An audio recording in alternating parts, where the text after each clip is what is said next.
අවුරුද්දට ඉස්සෙල්ලා කුලියපිටියේ වත්තට ආවහම කජු නාඹර ගැන කතා කරානේ. ඉතින් ඒ කජු ගහේ ඔන්න දැන් අට හම්බ වුණා කජු පුහුලන්.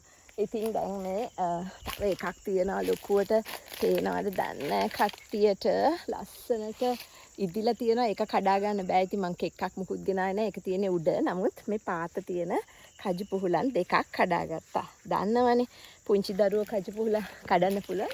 ඒක පාත් කරලා. පුළුවන්. පුළුවන් නේ. හරි. පුළුවන්. මේ තියෙන්නේ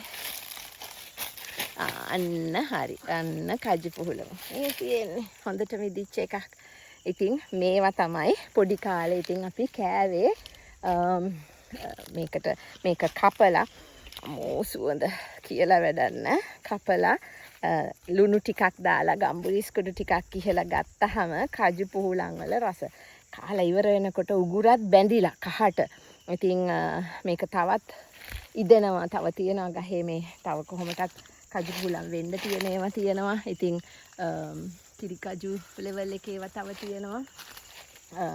මේ තියෙන්නේ තව ලස්සන වෙන එක පුහුලමක් බිම වැටිලා කජ්ජකුත් තියෙන. මේක තමයි මේ තියෙන්නේ. වෙන්න තව කජු පුහුලමක්.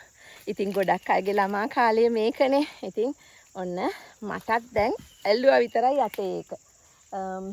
කජු ගහේ කාලයකට පස්සේ මටත් මේ කජු පුහුලන් ටිකක් හමුනේ. මොකද ලංකාවේ නැහැනේ ගොඩක් වෙලාවට. දැන් මේ සැරේ ඒකෙන් මටත් ආසනාව ලැබුණා කජු පුහුලන් වල රස බලන්න.